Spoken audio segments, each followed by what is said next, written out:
Hey everyone, and welcome to The Year Was, the podcast all about today that gives you just enough information to effectively be that guy at the party, causing all your friends to question, hey, who invited you? Like, seriously, why are you here?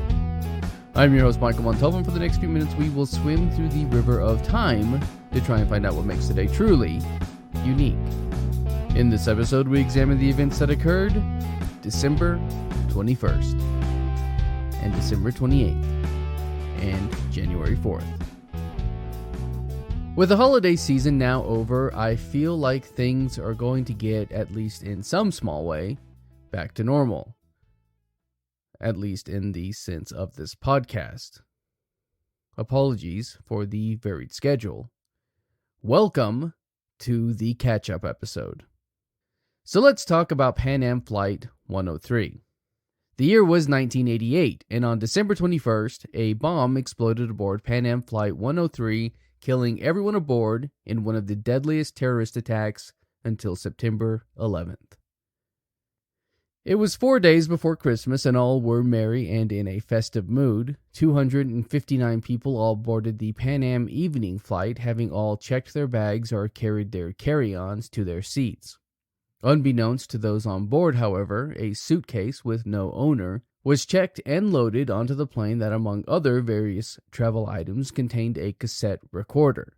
This was, after all, the 1980s, and digital recording equipment was not as readily available as it is today. Inside this tape recorder was a bomb. Now, to be fair, this suitcase was not checked in from London's Heathrow Airport, where Pan Am 103 would eventually take off from. Instead, it was done in Germany, where it was then rerouted to London. The plane carried passengers from 21 countries, although a surprising majority of them were American students studying abroad. The flight reached an altitude of 31,000 feet. It crossed the border into Scotland, and as it flew over Lockerbie, exploded, causing debris to plummet down into the neighborhoods, jet fuel creating an inferno to be fought and leaving a crater over 150 feet deep. It actually hit with such force that its impact was felt miles away. David Jardine, one of the firefighters who arrived on scene, would later recall that a few miles away, we could see the glow. We knew there was a very serious incident there. In a terrible addition to the 259 on board Pan Am Flight 103, 11 people on the ground were killed and 21 homes were destroyed from the resulting debris. A 3-year investigation began, and fragments of a circuit board and timer were found, leading them to believe that a bomb was at fault and not a mechanical failure. But the question remained of who did this and why did they do it. Accusations were soon made against Libyan nationals Abdelbasset al-Megrahi and Al-Haman Khalifa Fima, who according to Britannica were intelligence agents, but it would be almost 10 years before the Libyan government would turn over the two men for trial. And this was only done because of the sanctions that the US and the UN Security Council had placed onto Libya. The trial would begin May 3rd, 2000, and would last almost a year to January 31st, 2001. The verdict? Megrahi was found guilty and sentenced to jail for a minimum of 27 years, while Fima was found not guilty. And while Megrahi would spend time in jail, in 2009 he was released on compassionate grounds after he was diagnosed with terminal cancer. He would die in his home in 2012. Some claim that this short jail time was not due to the cancer, but because the oil company BP lobbied for the prisoner transfer between the UK and Libya, as BP had business dealings with the Libyan government. Additional conspirators were believed to have been involved, but none were known until 2015 when it was announced that 2 additional Libyan suspects were identified. And then in 2020, when former Libyan intelligence officer Abu Aguila Mohammed Masoud Kir al-Marimi, apologies on that pronunciation, I know it was terrible, was brought up on criminal charges for the attack. This was after a 2012 Libyan interrogation report claimed that Masoud admitted to making the bomb. But why the attack? It is believed that the attack was in retaliation over the U.S. bombing campaign against the Libyan capital Tripoli in 1986. So now we leave the air and go to the sea. The year was 2014, and on this day, December 28th, the MS Norman Atlantic caught fire in the Strait of Toronto in the Adriatic Sea. The MS Norman Atlantic was a roll-on, roll-off passenger ferry owned by an Italian ferry company. If you didn't know or have forgotten, a roll-on, roll-off ferry is designed to carry wheeled cargo like car and other vehicles that have wheels and can be driven on and off the ship. As you would expect, this is in contrast to the lift-on, lift-off ferry, which requires cargo to be lifted. The ferry itself was built in 2009 and saw a pretty standard career as far as ferries go until the incident in 2014. At 5:50 p.m., the Norman Atlantic departed from Patras, Greece, heading towards Ancona, Italy.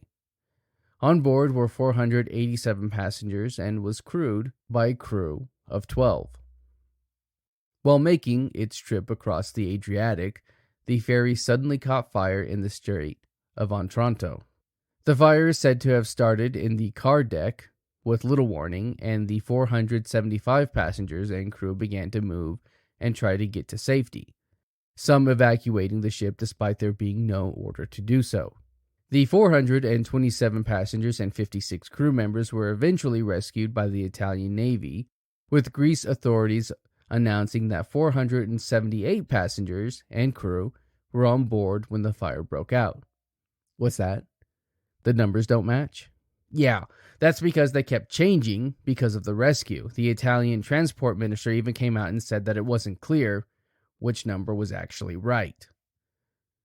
The Italian Navy was praised for its rescue effort, and the last to leave the ship was its captain. The captain was removed from the ship the same way all of the others were, by helicopter and aircraft. Over the course of a criminal investigation into the incident, it was discovered that the fire safety measures had been malfunctioning and emergency systems were just straight up missing. At least 12 people died due to the fire, and the cause of the fire was eventually speculated to have been caused by illegal Afghan immigrants who had boarded the ship, who then might have lit a fire in order to keep warm. According to Wikipedia, the ship was eventually relocated to the port of Bari, and in 2019 it was again moved to Turkey in order to be scrapped. Do you know what my favorite episode of Bob's Burgers is? It's the Topsy the Elephant one. The music, the story, the history, it all comes together in a spectacular fashion, and is an episode that I've been known to rewatch on more than one occasion. And so when I learned that Topsy was relevant to this podcast, much like William Herschel in Uranus, I couldn't resist. It is a sad, sad tale, so proceed with caution. The year was 1903, and on January 4th, Topsy the Elephant was poisoned, strangled, and electrocuted to death. It's a pretty messed up story. The history of Topsy is just as tragic. She was kidnapped and smuggled from Southeast Asia and was brought to the United States, where she was bought by a circus owner by the name of Adam Forepaugh. Forepaugh went around telling everyone that Topsy was born on American soil and was, in fact, the first elephant to have done so. But a rivalry with a certain Mr. P.T. Barnum caused Barnum to accuse Forepaugh as being a fraud, and then nothing really happened. At least as far as Barnum is concerned. For the next 2 decades, Topsy performed in the circus, having been trained to do tricks which usually resulted in her being beaten. The article I read from grunge.com stated that sometimes she would be beaten just out of frustration. Unsurprisingly, she developed a bit of a reputation for being a bad elephant, which in this instance meant that she was acting like an elephant. Things would quickly change for Topsy, however, in June of 1902, when a spectator or a circus worker, I found articles claiming both, James Fielding Blount, offered her whiskey, was refused, and then burnt Topsy as a punishment, I guess. In retaliation, Topsy crushed the man to death. Topsy then began her reputation as a killer elephant, and Forepaugh got rid of her, and Topsy ended up at Coney Island. She was again mistreated and suffered so much that her trainer, William Whitey Alt, prodded her with a pitchfork so much that blood would be streaming down her face. He was thankfully arrested, but the papers framed it all as Topsy's fault. Alt was fired, and lacking a trainer, the powers that be made the decision to put Topsy to death. They wanted to hang her, but animal rights groups stepped in and they agreed to electrocute her instead. Now, you will no doubt remember that the plot of the Bob's Burgers episode involved Edison electrocuting Topsy as a way to discredit alternating current. But according to SmithsonianMag.com, that was not the case. Edison did electrocute animals in this fashion and display, it just apparently turns out Topsy wasn't one of them. Edison did, however, have a film crew there to film the whole thing, and if you are so inclined, you can find the video on YouTube. 25 cents admission was charged to this execution, but there was a bit of a problem. You see, no one had ever electrocuted an elephant before, and so no one knew how much electricity it would really take.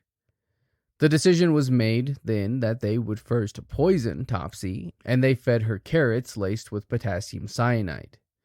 To further ensure that the job would get done, a rope was put around her neck for strangulation.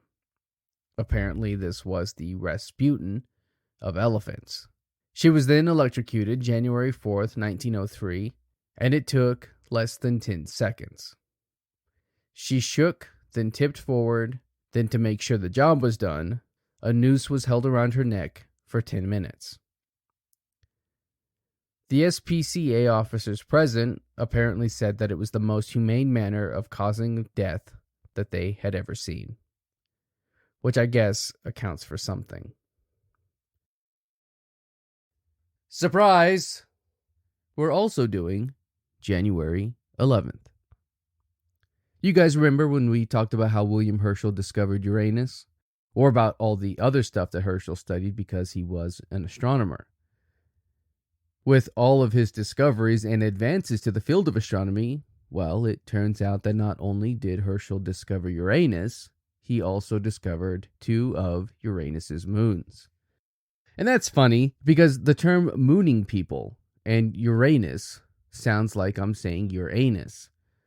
Look, this is the type of episode that if Matt from the Van Cave was still around, I could not wait to share with him because, well, it's pretty obvious. As we have talked about Herschel before, I won't go into much detail about the man. You can find that in episode number 1.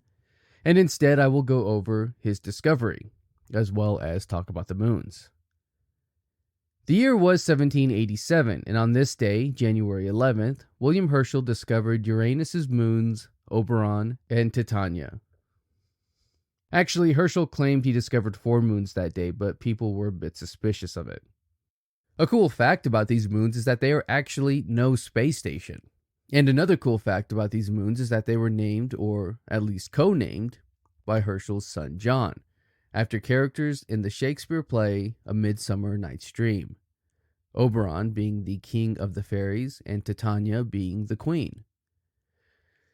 Oberon is the second largest of all the moons of Uranus and looks not unlike our own moon, covered in craters and colored gray, just with the noticeable difference of being an icy body in space. We actually didn't know much about Uranus's moons, let alone how many there were, until they were studied by Voyager 2 in 1986, which, as we all will remember from history, was a year.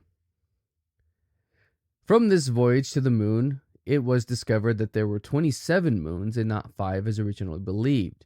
Included in one of those original 5 was another moon discovered by Herschel in 1787, the moon Titania.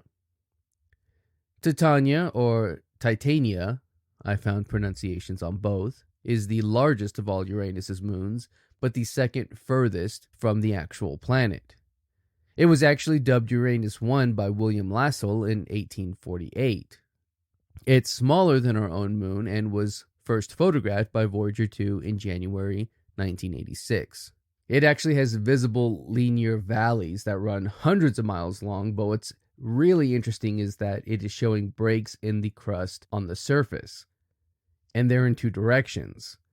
What this means is that at some point, and maybe even still, Titania is actually expanding. It's growing. Here's a random bit of trivia for you before we leave. Because the planet orbits on its side, the moons do too. And because the moons orbit on their side, they experience extreme versions of seasons with periods of light and darkness lasting 42 Earth years. That's going to do it for us today. If you like this podcast and want to hear more, give us a rate and a review. That helps me out and helps steer this in a direction that is hopefully good for all. If you're watching this on YouTube, you can find the Year Was audio version on your podcast app of choice. You can find me on social media and at YouTube at the Apple Cider Club. And as always, I want to thank the Tim Kreitz Band for our musical theme. And thank you for listening. We'll see you next time.